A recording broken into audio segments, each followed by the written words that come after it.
90 minutes business, l'invité.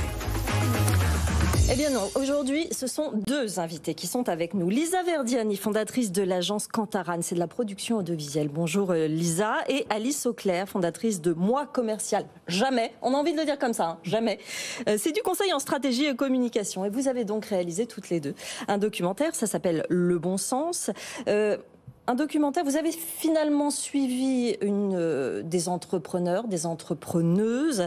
Vous dites que vous avez fait le film que vous auriez aimé voir à vos débuts, avant de créer votre boîte, justement.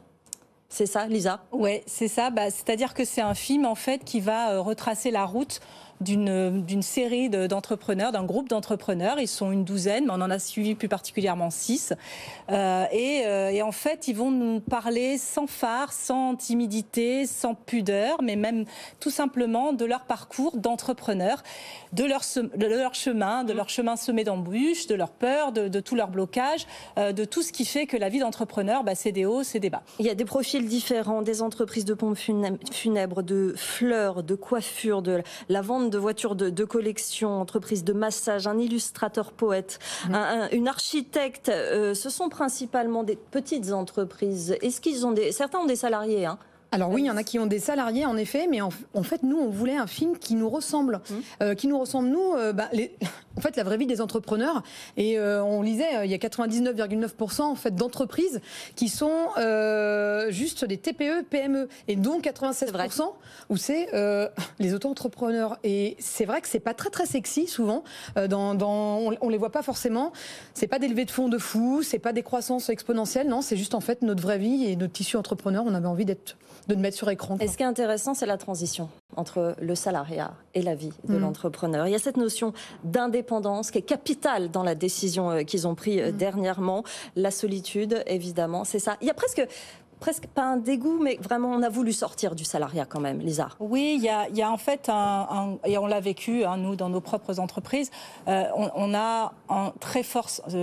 une très forte envie de liberté. Oui. En fait, c'est ça qui nous guide. Alors, c'est pas la liberté à tout prix, c'est aussi aller faire ce qu'on aime, faire ce qu'on veut et être fier de ce qu'on réalise. Et c'est en même temps, c'est aussi la difficulté parce que cette liberté, elle peut être très angoissante. On n'a plus de patron qui va nous dire quoi faire. Il faut qu'on sache nous-mêmes ce qu'on doit faire dans nos boîtes. Et c'est ça qu'on voulait montrer, cette solitude, malgré ce grand désir de liberté. Jean-Marc. Oui, moi j'aurais deux questions. D'abord une question un peu d'intendance entre guillemets. Votre film va être diffusé par quel canal, par quel vecteur? Vous avez l'intention de le mettre exclusivement sur Internet ou vous avez des grands médias qui sont prêts à le récupérer? Alors, notre envie au démarrage, là, c'est de le vivre en salle, parce qu'on s'est rendu compte qu'il est assez émotionnel. On a des gens qui nous disent, hommes et femmes, mais en fait, on a ri autant qu'on a pleuré. Oui. On savait pas que ça allait nous faire ça. Et on se dit que le noir du grand écran, il est propice à vivre ces émotions. Et donc, pour l'instant, on le fait vivre avec des gens qui, par la CCI, par des éco-pépinières, par des projections privées. Et après, on est ouvert à toute proposition. Netflix, Prime Video, des idées de séries, on est là. Et on a plein d'autres projets aussi derrière. Donc là, c'est un appel. Et alors, sur le fond, c'est une vieille question qui existe parmi les économistes. Est-ce qu'on est ou est-ce qu'on devient entrepreneur? C'est-à-dire, est-ce qu'on a en soi une fibre qui fait que de toute façon, vous finissez par être entrepreneur? Ou est-ce que si on vous prend en main, si on vous explique, finalement, vous finissez par adhérer au projet d'entrepreneur? De votre expérience, qu'est-ce que vous en concluez dans ce débat? Vous avez deux exemples. Moi, j'ai toujours eu au fond de moi, en fait, l'envie d'être chef d'entreprise et je me revois ado à essayer de trouver l'idée.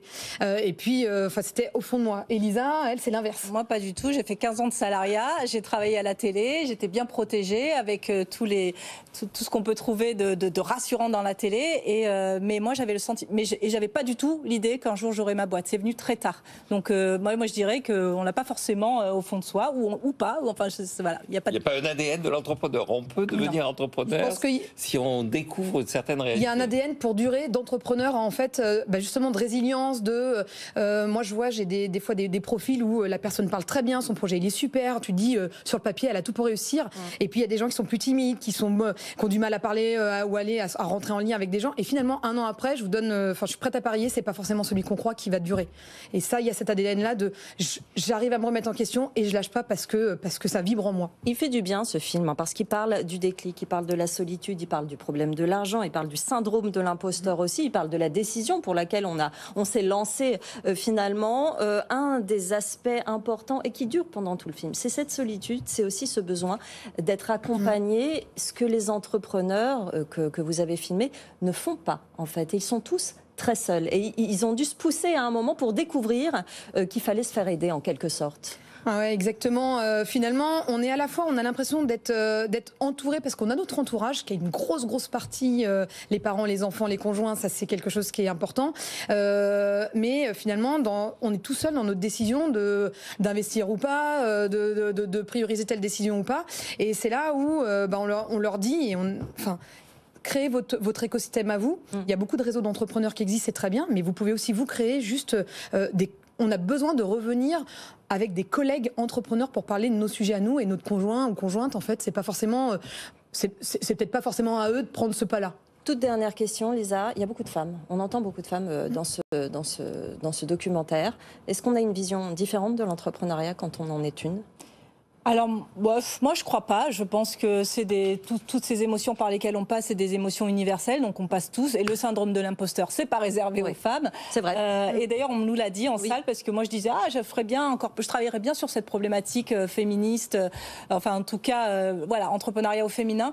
Et on m'a dit, mais non, c'est pas vrai. C'est des choses qu'on partage tous. C'est presque une question d'éducation. Hein. C'est ce qu'on ressent dans le film, c'est qu'effectivement, même les entrepreneurs. Et c'est une question aussi de pudeur. Effectivement, on a c'est là où ça nous touche, on a beaucoup d'hommes chefs d'entreprise qui viennent en dehors des micros, après la projection, nous dire mais merci, ça m'a fait du bien, je savais pas que d'autres gens pouvaient ressentir ça. C'est ça, c'est un film qui fait du bien. Le bon sens, ça s'appelle En salle alors ? Bientôt en salle. Alors, il y a plein de dates en salle. Pas en salle sortie nationale, mais peut-être dans quelques mois, on ne sait pas. Merci beaucoup Lisa Verdiani et Alice Auclair d'être venues nous voir pour nous parler du bon sens. Donc, film à retrouver. Je vous le conseille vraiment parce qu'il fait vraiment beaucoup de bien. Il est très intéressant.